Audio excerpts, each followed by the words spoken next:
Hello trainers, Ganeto here, and today we're diving together into Great League and the best teams that you can use in the next and new season. This is gonna be a game changer with a bunch of Pokemon being meta relevant out of nowhere, and you can already tell here that the rankings look kinda unfamiliar because we're having Pokemon like Clodsar, Feraligatr and Mandibuzz, which are famous on Great League, but on the other hand we got Pangoro, we got Malamar, we got Marowak from Kanto. Are you kidding me? These are gonna be some pretty solid options in Great League, believe it or not, and this is gonna be a meta and game changer in total for Open Great League. So let's see now what we have going on here with the first team showcase, as we're having a Clodsar team. Clodsar is a top ranked Pokemon right now for Great League in the new season, and that makes a ton of sense. Mudshot got nerfed and this Pokemon still has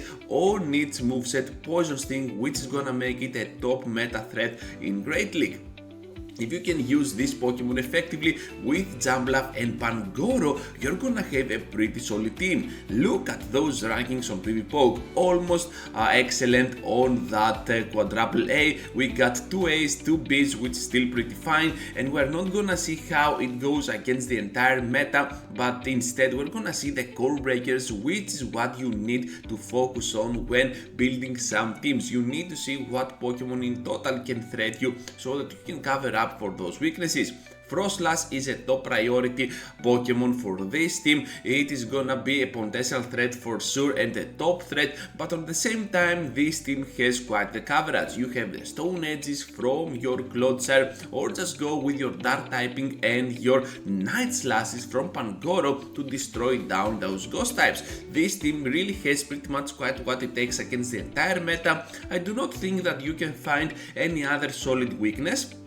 And besides Sandslash and Aurorus, any other Pokemon is gonna be absolutely playable. Even against Sandslash and Aurorus, you still have some moves to throw, like the Stone Edges, the Earthquakes, or the fighting moves from your Pangoro, while Jumbluff will remain as a perfect closer and a lurker at the back because it can easily destroy down those mad boys like Gastrodon. Not even Whiskas and Swampert, those two are out of the way right now, so that Clodsar can be much safer than ever with its backline. Moving on now, we have a Gastrodon team, that's why I mentioned it. Let's see how this is gonna go because we're having it up in front, at the back Bastiodon with Mandibuzz. This is gonna be absolutely awesome for this team because we're having a healthy team around Bastiodon. Next season, Razor Leaf is getting nerfed, so Bastiodon is not gonna be used much on its Grasshole content, but instead with other Pokemon like this one. So Gastrodon is gonna be an amazing leader for this team. Mandibuzz is a very nice safe option in total and really has pretty much quite what it takes for the entire meta. Sometimes Mandibuzz will need Shadow Ball to be even more useful against the entire meta of Great League, but I still think that with its standard moveset, Snarl, Aerial Ace and Foul Play, it is gonna be just fine. Perhaps you want to replace Foul Play with Dark Pulse for some extra damage, since you already have your Aerial Ace as the cheapest move. So Primeape here might actually be a core breaker for this team, but to be fair, it is not that much of a big threat because you still have pretty much quite what you need to destroy down this Pokemon. Both Gastrodon and Mandibuzz can handle those threats, as Bastiodon is gonna be your main closer for this team.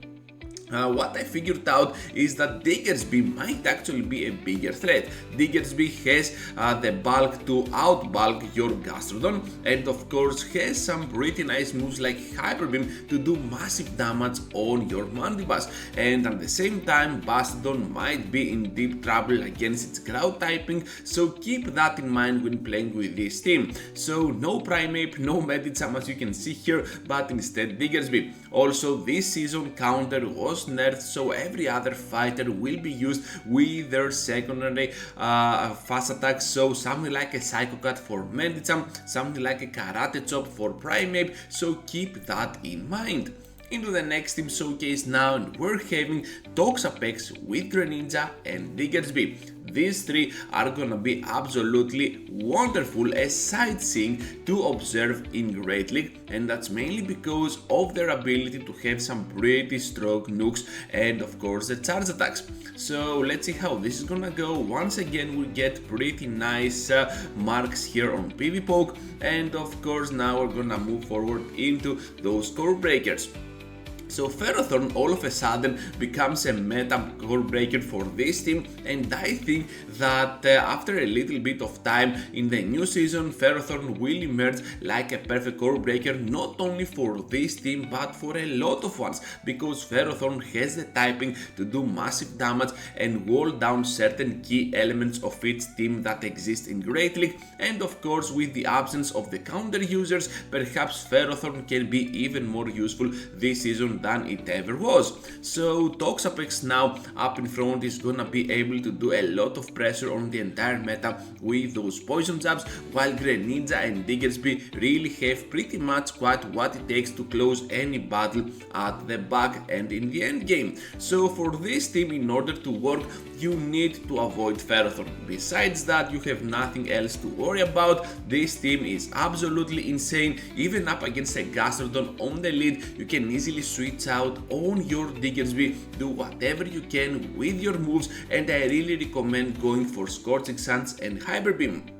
With those two, you have nothing to worry about, perhaps something like a Drifblim, but to be fair, who is gonna use that Pokemon? Of course we're gonna do that, but we're gonna check it out later on. So Malamar now up in front, followed up by Carbink and Serperior.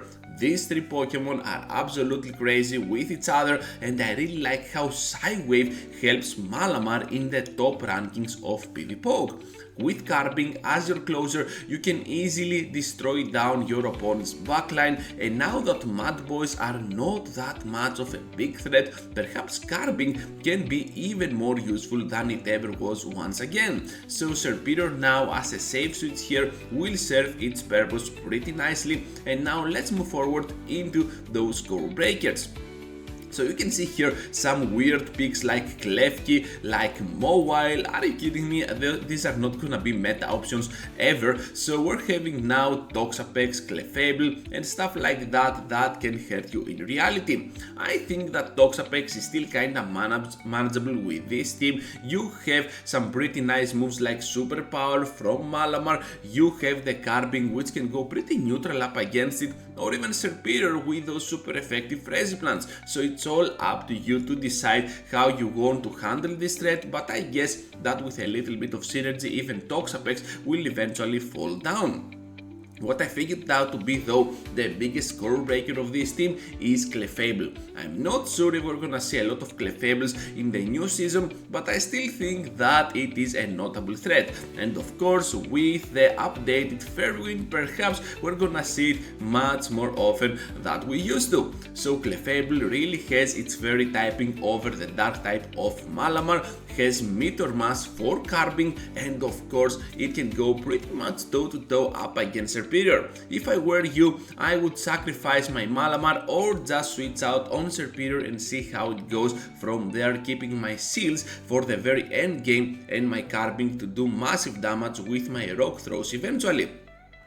Now we're moving on with the Drifblim team. Here is a Drifblim that I was talking about 2 teams ago. So we're having Drifblim on the lead with Astonis over Hex. This move is getting buffed up next season, and this is a huge buff for Drifblim.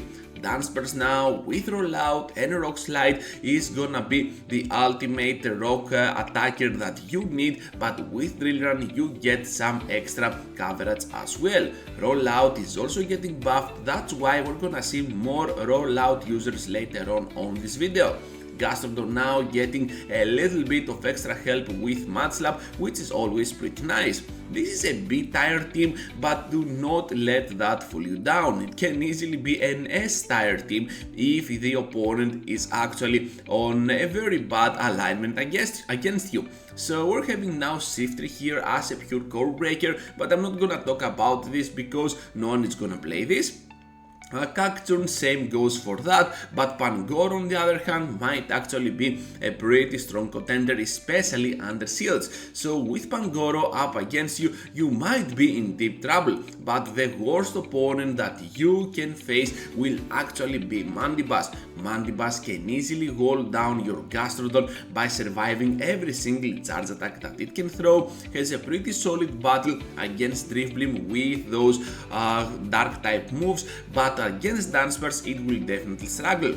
My recommendation to you, my advice to you is to sacrifice your Drifblim against Mandibuzz, because when you go down the line, well, Drifblim still has Icy Wind, which can do some pretty nice super effective damage on Mandibuzz, and if you block the first charge attack, Drifblim can easily survive the next charge attack while you can still deliver with your second Icy Wind for the lethal blow, and at some point you can easily get something like a shield out of your opponent.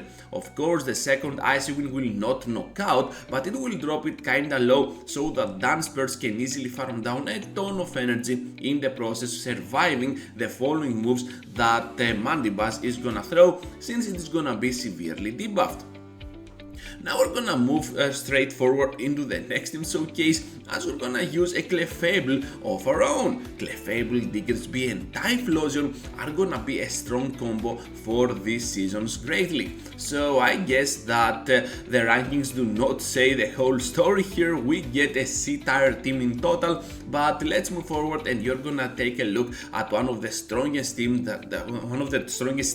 that you can actually use in Open Great League this season. So Lantern is gonna be here as a core breaker. Of course, we do not care much about this Pokemon. It is getting nerfed on Surf, so I'm not sure if we're gonna see a lot of Lanterns this season. Same goes for Pokemon like Skarmory, which are getting nerfed on that Steel Wing, so leave those Pokemon at the side. So here I want you to focus on something like a Skeledirge, because here is where the big deal might actually happen. Skeledirge, especially upon the lead, can easily get the energy advantage with those Incinerates, even up against your Typhlosion, because always remember that when you're switching out you lose a couple of turns, so that is gonna be kinda devastating for your tie. But at the same time you really have pretty much quite what it takes for your Diggersby to emerge victorious against that Pokemon because of a simple Scorching Sands. And Diggersby needs to be used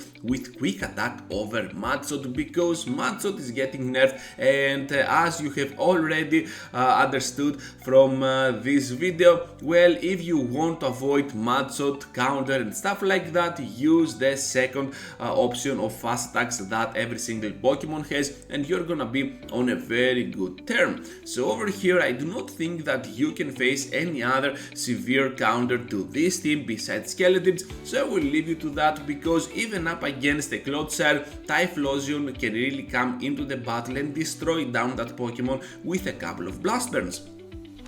Now into the next team showcase, as we're having Azumarill up in front, facing a lot of great leads to be fair, and now at the back Sandslash from the Alola region with Como. This team might look kinda spicy with Como, but at the same time you can tell that we can have a ton of coverage with this team, and this is the main aspect of this team. You have a Pokemon pretty much weak to those grass types up in front and a pretty slow energy gainer, but at the same time at the back you can protect your Azumarill with a pretty strong backline, and a pretty unusual one. So this team pretty much makes the top rankings on its coverage because of its typings. You have a Dragon type, you have a Steel type and a Fairy. Perhaps the three core elements of team building, because we're using three pretty strong Pokemon from every single type. So over here, Walrein, Gallade, Dusknoir, Skarmory are gonna be some severe core breakers, but I do not think so. You can always avoid them with your synergy, but the main severe counter to this team might actually be something like a Toxapex, which ranks over here, way over here. So your Azumarill will be afraid of that Pokemon, and Como will not like the pressure that it is gonna get from those poison jabs and the bulk that the Toxapex might actually have.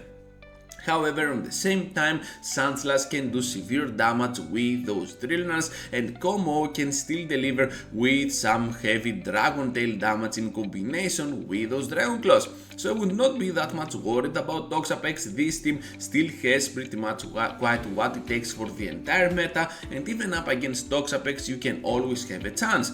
If you want to use a safe switch here for this team, I would suggest to go for Como, even though it is an unsafe safe switch, because it can easily get walled down by certain threats like the fairy types, but at the same time has some pretty nice survival abilities with its debuffing move Brick Break. So it's all up to you to decide on that, but I think that close combat can still deliver even up against those fairy types, so feel free to decide and you are not gonna regret it. Anyways, now into the final team showcase, as we are getting one of my favorite updates on this new season of Great League, and that is the rollout Licky Licky. So Licky now with rollout can get on those body slams super fast, and of course you have Shadow Ball for coverage. Serperior here and Gastrodon will fill in as some solid backline users for this team, and of course Licky is kinda afraid of those fighters, so we're having Serperior which has access to RLAs, and Gastrodon which is a pretty nice game changer, especially up against Bastiodon, up against Cloudside, which are gonna be some top rank contenders for the season. So when you want to use this team and you do not have a fighting type up in front, feel free to stay in there with your Licky and try to win the lead. The backline can really hold down pretty much whatever remains at the back, so this is the main strategy that you need to follow. If you have something like a fighter though up in front, switch out on your Serperior and keep those two shields for your Gastrodon to have some massive push on your opponent with those heavy hitting mudslaps. This is a B-tier team according to PvPoke, but it can easily be turned into an S-tier team if you follow this strategy. With Jumbluff you get some pretty nice damage with your rollouts, but at the same time the backline can really struggle against a Pokemon. So keep that in mind when you're playing a team like this, because Gastrodon doesn't like flyers. Whatever it does, it is gonna be resisted, and it is kinda awkward to be fair. So Gastrodon really needs to be hidden till the very end game, and of course if you can bait it out with something like a Serperior by aggressively switching in there, well, this is only gonna work towards your advantage, because Serperior with RLAs not only has coverage against those fighters but also up against other grass types, which is a pretty nice game changer. So that is gonna be all for today, trainers. Thank you for watching, for sticking around till the end. If you want to see more of my content, feel free to check here one of these two videos, and before you go, leave a huge like, subscribe to the channel, and I hope to see you all into the next one.